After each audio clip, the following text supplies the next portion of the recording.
Bonjour, je m'appelle Jonathan, j'ai 25 ans et voici mon témoignage.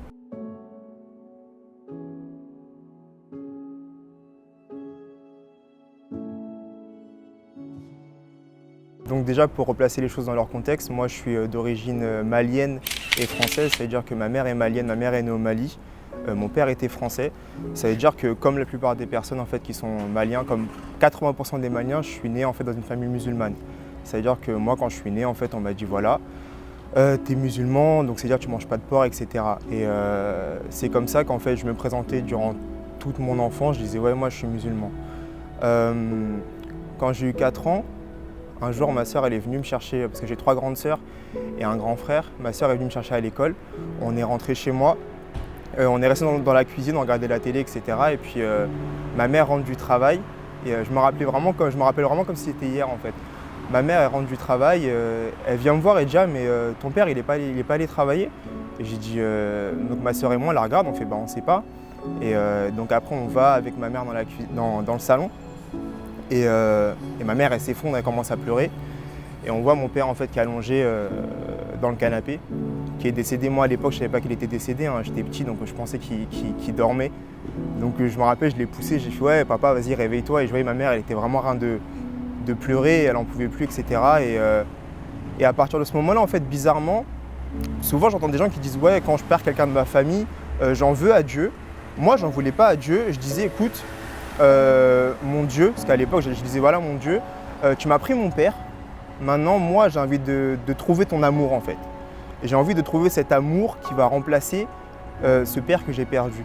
Et ça veut dire que moi, mon moteur en fait, c'était vraiment l'amour de Dieu. Je voulais trouver un endroit où quand j'allais être à cet endroit-là, en fait, j'allais pouvoir ressentir l'amour de Dieu. Donc voilà, après de mes 4 ans à mes 11 ans, on habitait à Épinay-sur-Seine dans le 93.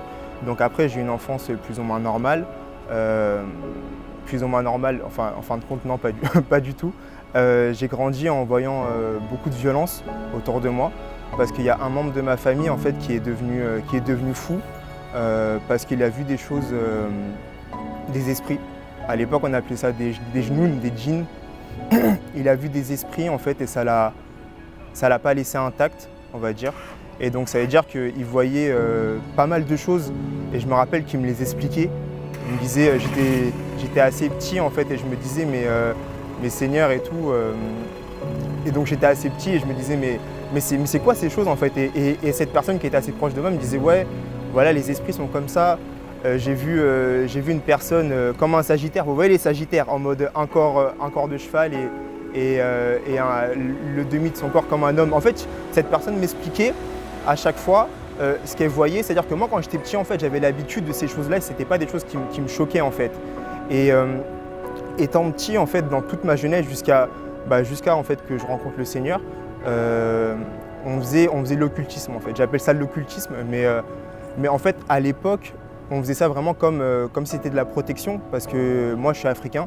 Je pense comme beaucoup de personnes africaines qui vont me regarder, qui vont regarder ce témoignage, c'est des choses que quand on les fait, on nous dit ouais c'est pour vous protéger, c'est pour votre réussite, c'est pour envoyer les attaques à l'ennemi, etc. Donc je faisais beaucoup d'occultisme en fait, même sans le savoir. Ça veut dire que je sacrifiais non, mais on mangeait des poulets qui étaient égorgés, qui étaient sacrifiés, on jetait des œufs à des croisements, on jetait des œufs qu'on ne devait pas regarder. On faisait des sacrifices aux esprits des eaux, parce que moi on m'a dit comme quoi que ma famille était suivie par des esprits des eaux, et que donc quand je devais faire mes sacrifices, je devais faire ces sacrifices en fait à l'esprit des eaux. Et on m'expliquait qu'en fait dans le monde spirituel, qu'en gros il y avait plusieurs esprits, il y avait plusieurs éléments, il y avait des esprits des eaux, des esprits du feu, les esprits de la terre, les esprits du vent, et que moi en fait ma famille était suivie par des esprits des eaux en fait. C'est-à-dire que moi c'était vraiment à cet endroit-là que je devais faire des sacrifices. Et j'ai grandi en fait avec tout ça, et sans forcément me dire que c'était mal. Encore une fois, à l'époque, on faisait vraiment ça pour se protéger, parce qu'on n'avait que ça en fait. Et dans la religion musulmane, en fait, c'est pas quelque chose qui est condamné forcément. On m'a jamais dit ouais t'es musulman, tu dois pas aller voir les marabouts. On m'a jamais dit ça. On m'a jamais dit ça, et c'était quelque chose que c'était vraiment ancré dans notre culture, ancré dans nos pratiques en fait. Et à partir d'un certain âge, donc aux alentours de 10 ans, donc moi mon grand frère était vachement dans la religion musulmane, donc il m'a dit écoute Joe, faut que tu commences à pratiquer la religion musulmane. Donc il m'a ramené plusieurs livres, il m'a dit d'apprendre la sourate de l'ouverture, la sourate Al-Fatiha. Il m'a appris aussi à faire les ablutions, il m'a appris aussi les 5 piliers de l'islam. Et je commençais à rentrer dans tout ça, mais je ne le faisais pas du fond du cœur en fait, je le faisais vraiment à contre-cœur parce qu'il y avait certaines choses que voilà, après ça c'est même pas le sujet de la vidéo, mais je le faisais à contre-cœur. Et à mes 11 ans, de mes 11 ans à mes 18 ans, en fait, ma mère m'a envoyé un internat. C'était un internat privé en fait où je rentrais tous les mois. Je rentrais tous les mois chez moi. Et ça veut dire que j'ai grandi assez loin de ma maison, assez loin de ma famille. Et ça veut dire que pendant cette période-là, j'étais un peu seul en fait. Et c'était un internat qui était beaucoup catholique. Et donc moi, j'étais un peu toujours dans la religion musulmane. Donc quand on me demandait, ouais, est-ce que tu manges du porc? Je dis non, je mange pas de porc. Je suis musulman et tout. Et quand on me parlait des chrétiens, moi, c'est quelque chose qui me faisait rire. Je disais, ouais, mais votre religion, elle n'est pas cohérente. C'est quoi ça? Dieu ne peut pas avoir de fils et tout. Et j'étais dans la critique et tout parce que c'est comme ça que moi, on m'avait éduqué. Et c'est comme ça qu'on m'avait décrit les chrétiens, en fait. Et au fil du temps, je me suis rapproché de la chrétienté, je me suis rapproché de Jésus. Mais j'ai fait des choses dans cet internat, loin de mes parents, qui m'ont marqué à vie dans le sens où j'ai commencé à masturber à l'âge de 10 ans.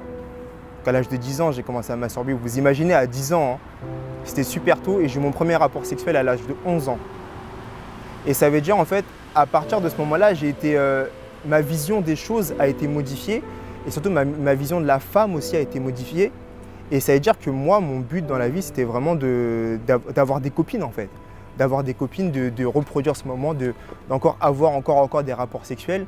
Ça veut dire que pendant tout ce temps-là, en fait, quand j'étais en 4e, 3e, j'avais genre 2-3 petites copines et pour moi c'était normal en fait, je m'amusais avec les gens, je m'amusais avec leurs sentiments, je respectais pas les femmes et c'est des choses même quand j'ai donné ma vie à Christ qui sont restées dans mon cœur où j'ai dû demander pardon pour ça parce que pour moi en fait la femme je la voyais juste comme juste par rapport à la relation sexuelle, c'est-à-dire qu'au-delà de ça, j'arrivais pas à voir la femme autrement en fait.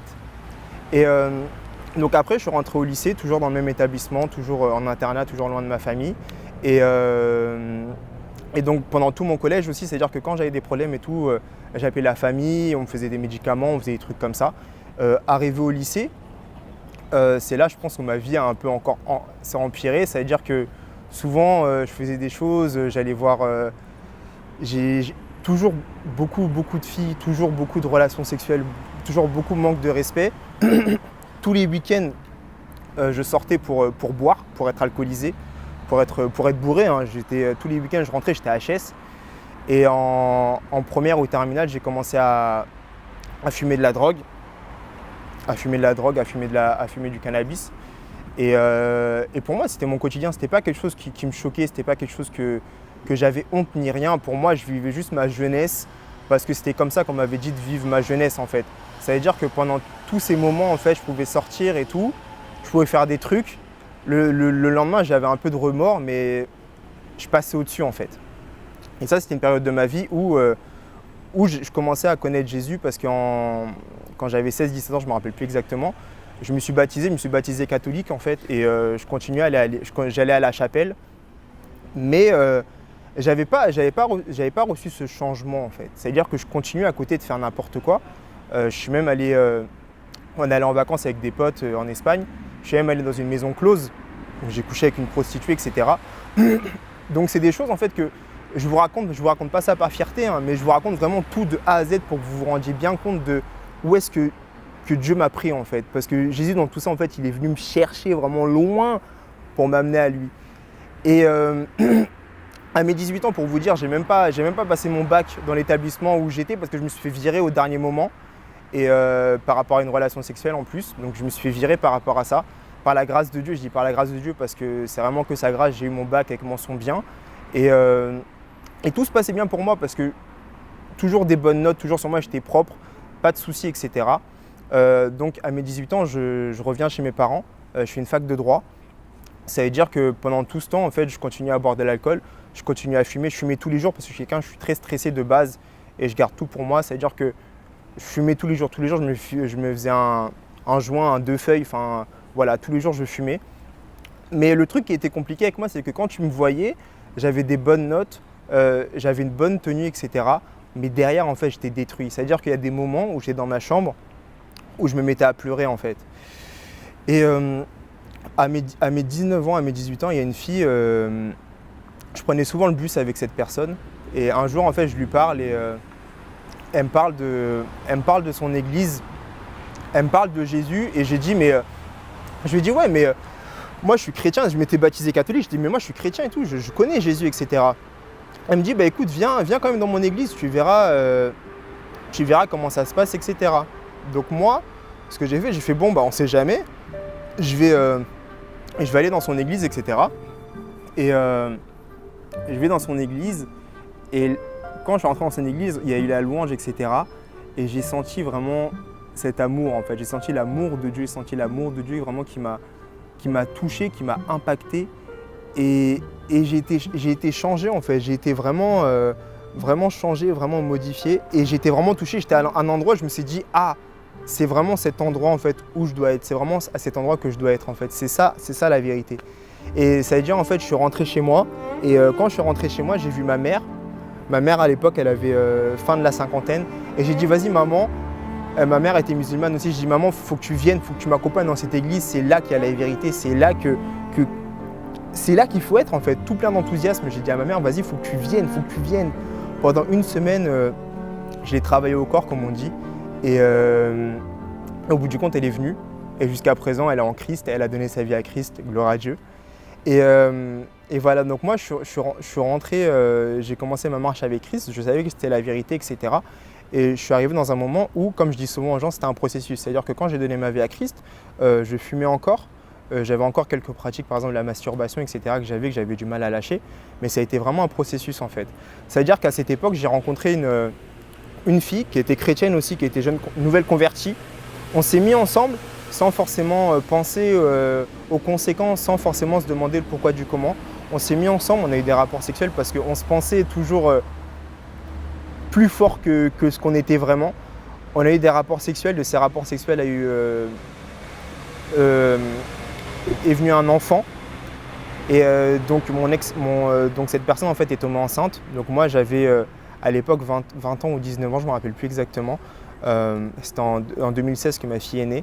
Et donc cette fille en fait est tombée enceinte. Et moi j'étais arrivé à un moment où je ne me voyais pas me marier avec cette personne en fait. J'étais au début de ma vie chrétienne. Je savais qu'on était chrétien, qu'il fallait après ça en fait se marier. Et moi en fait en tant que chrétien, je ne pouvais pas lui dire ouais écoute avorte.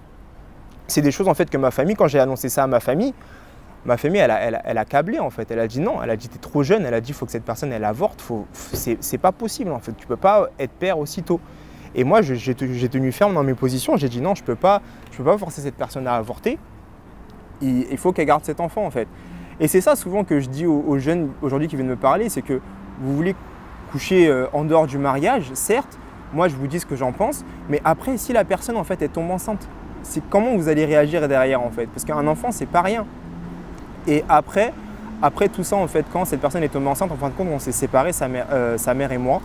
Et après cette séparation en fait, ça n'est suivi une longue période de procès. Une longue période avec des avocats, c'est-à-dire pendant 1 an, je n'ai pas pu voir ma fille. Enfin, les torts étaient partagés. Hein. Je ne rejette pas la faute sur la mère de la petite ni rien, mais pendant tout ce temps, je n'ai pas pu voir ma fille et c'était une épreuve qui était très compliquée, que ce soit par rapport à ma famille, que ce soit même par rapport après à ma femme. C'est des choses qui sont lourdes de conséquences. Et ça veut dire que après ça, c'est vraiment Dieu dans tout ça petit à petit qui a travaillé en moi, qui a fait en sorte que j'arrête de fumer, qui a fait en sorte que j'arrête de boire, qui a fait en sorte que j'arrête la fornication, qui a fait en sorte que j'arrête tout ça. Et c'est vraiment Jésus qui m'a sauvé et qui m'a guidé. Et après tout ça, par la grâce de Dieu, j'ai réussi à me marier. Je me suis marié à l'âge de 21 ans. Je me suis marié à l'âge de 21 ans parce que pour moi, j'avais trouvé ma femme et que pour moi, c'était comme ça que les choses devaient être faites. Après, ça a déplu à beaucoup de personnes aussi. J'ai eu beaucoup de combats, etc. Mais dans tout ça, en fait, Dieu a été fidèle. À l'heure actuelle, j'arrive à avoir ma fille. J'ai eu un petit garçon avec ma femme. Ma femme est merveilleuse et Dieu est toujours bon. Mais tout ça pour vous dire que le chemin chrétien, en fait, c'est un processus. C'est pas quelque chose qui se fait du jour au lendemain. C'est pas une religion où on va t'imposer des choses, où on va te dire. Et en plus, c'est pas une religion tout court, en fait. C'est une relation. On va pas t'imposer les choses, en fait. C'est vraiment le Saint-Esprit en toi qui va commencer son œuvre petit à petit vers toi en fait. Si toi qui regardes cette vidéo, tu te demandes en fait si Jésus est vraiment le chemin, qu'est-ce que Jésus pourrait faire pour moi, vraiment je t'invite vraiment à faire cette prière quand tu es seul. Tu te poses dans ton coin, tu dis Seigneur Jésus, je viens de loin, pardonne mes fautes, mais révèle-toi à moi en fait. Et tu verras que Jésus va se révéler à toi et tu verras que tu vas comprendre qu'il est réellement le seul chemin, la seule vérité et la seule vie. Et que Jésus t'aime en fait, que quelles que soient les choses que tu as pu faire dans ton passé, quels que soient tes anciens démons, quels que soient tes péchés, Dieu est mort à la croix pour toi et Dieu t'aime. Donc voilà, en espérant que mon témoignage vous ait béni et à la prochaine.